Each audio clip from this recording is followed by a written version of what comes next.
Hello and welcome to our second screencast on Lewis structures. This time we will be taking a look at electron deficient structures.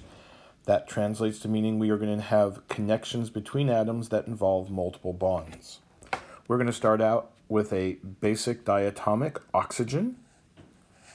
Oxygen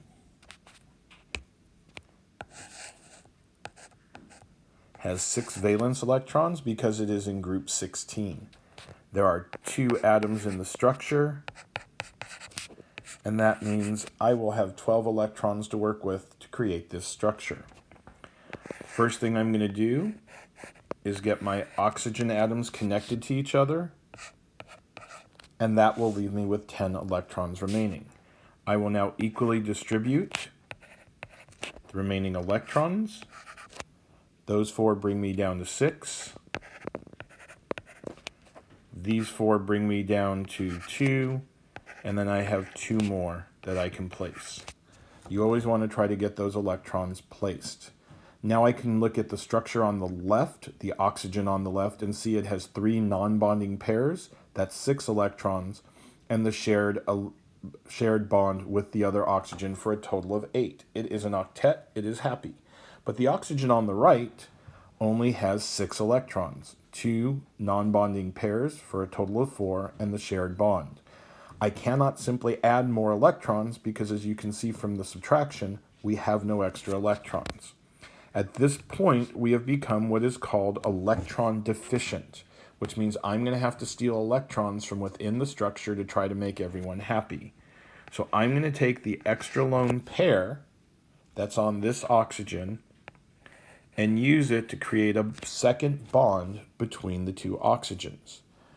You can now see on the left oxygen there are 2 non-bonding pairs for 4 and 2 bonds for 4 for a total of 8. And on the right, 2 non-bonding pairs for a total of 4 and the 2 shared bonds for a total of 8. Each side now can claim 8 electrons, and I have 2 happy atoms. This is a correct Lewis structure. The first attachment, as mentioned before, is always a sigma bond, but that red line representing a second connection between the atoms is what's called a pi bond. Any bond beyond that first connection between 2 atoms is a pi bond. So I have 1 sigma and 1 pi for this structure. Now we're going to move on to C2H2. Carbon has 4 valence electrons, group 14. Hydrogen in group 1 has 1. I have 2 carbon atoms. I have 2 hydrogen atoms, 8, 2. I have a total of 10 that I will be working with. First thing I'm going to do is connect my carbons. Don't really have a central atom per se on this one, and we're helping you out a little bit, but we are going to connect the 2 carbons because they have the ability to connect to more things. We've talked about hydrogen bonds only 1 time. We're going to go ahead and equally distribute our hydrogens. Always a good way to start to try to draw a balanced molecule, and then you can adjust from there.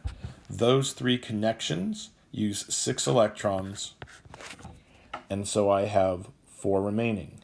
Just like we've done before, I'm going to place one of those lone pairs on each of the atoms that can actually take lone pairs. We know hydrogen bonds only once, follows the duet rule.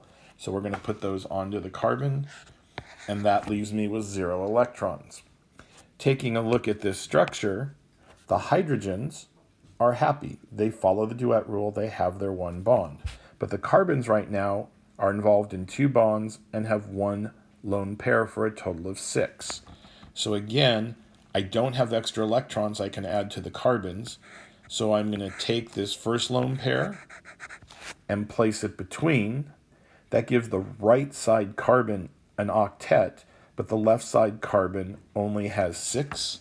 So we're actually going to take this lone pair and add an additional bond between the carbons. Now the carbon on the left has 4 bonds. 4 times 2 is 8, and the carbon on the right has 4 bonds. 4 times 2 is 8. The carbons fill the octet rule, the hydrogens are following the duet rule, and I have a complete structure. Just as a hint for the future, hydrogen will always bond one time, carbon will always bond 4 times, never having lone pairs. Analyzing the structure now for the types of bonds, that first connection between the carbon is a sigma bond, but the connection between the carbon and the hydrogens are also sigma bonds. So there are 3 sigma bonds, and you can see them in blue. And then any additional bond between atoms beyond that sigma bond is a pi bond. We can see the 2 additional bonds on top of the original bond for carbon in red. So there are 2 additional pi bonds for this molecule. Thank you very much, and we will see you in the next screencast.